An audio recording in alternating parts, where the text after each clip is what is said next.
murid-murid, apa khabar? Mari kita teruskan pelajaran kita pada hari ini dengan tajuk Jurutera Pertanian. Objektif pembelajaran, diharapkan murid dapat bercerita menggunakan kata kerja yang diberikan. Murid diminta untuk rujuk buku teks muka surat 135. Mari kita bercerita berdasarkan kata kerja yang telah diberikan. Jadi murid boleh melihat gambar dan kata kerja yang diberikan, iaitu pulang.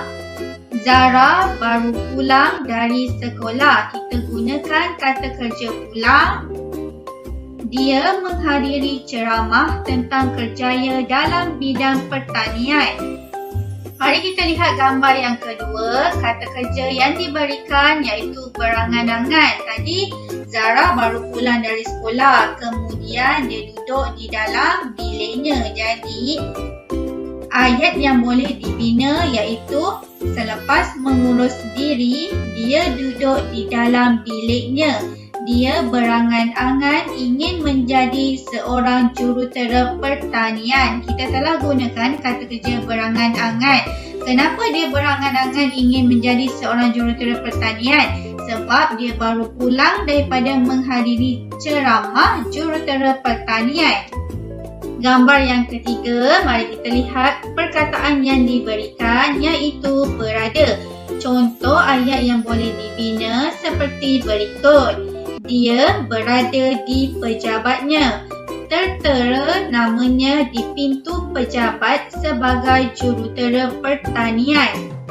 Gambar yang keempat, kita akan menggunakan kata kerja mencipta.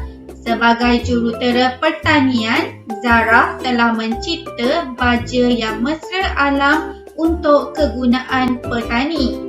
Gambar yang kelima, kita boleh lihat keadaan Zara yang sedang memeriksa traktor. Kata kerja yang diberikan iaitu memeriksa.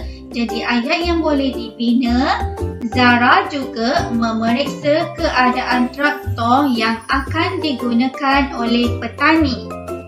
Mari kita lihat gambar. Di dalam gambar, Zara berada di tempat tapak semaian dan di tangannya terdapat sebuah catatan.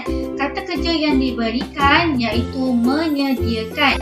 Ayat yang boleh dibina, Zara juga menyediakan catatan mengenai pertumbuhan anak pokok di tapak semaian. Kita gunakan kata kerja menyediakan. Gambar yang ketujuh, kata kerja yang diberikan iaitu meningkat.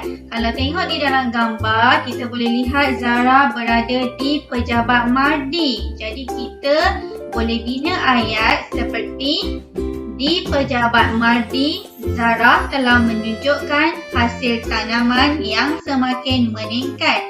Kita gunakan kata kerja meningkat. Mari kita lihat gambar yang ke-8. Kata kerja yang diberikan iaitu tersedar. Kalau tengok di dalam gambar, iaitu di dalam jam itu dapat menunjukkan bahawa berapa lama Zara telah mengelamun. Jadi ayat yang boleh dibina iaitu akhirnya Zara tersedar daripada lamunannya yang panjang. Baiklah, sekarang mari kita bacakan cerita yang telah lengkap. Zara baru pulang dari sekolah. Selepas mengurus diri, dia duduk di dalam biliknya.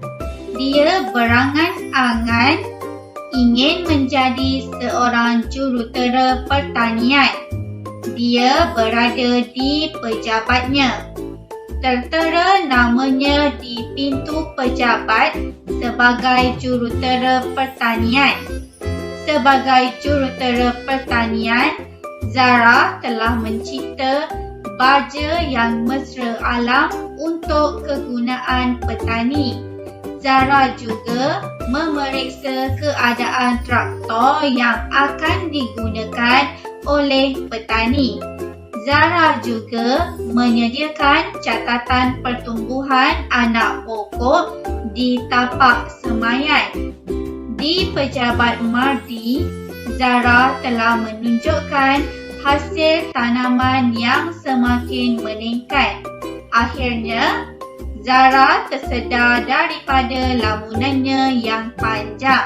Di dalam petikan yang telah dibacakan tadi, terdapat penggunaan kata kerja yang telah kita bincangkan, iaitu pulang, berangan-angan, berada, mencipta, memeriksa, menyediakan, meningkat, tersedar.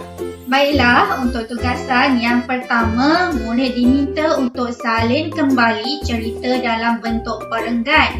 Yang kedua, kemudian murid diminta untuk bercerita dan hantarkan audio kepada guru.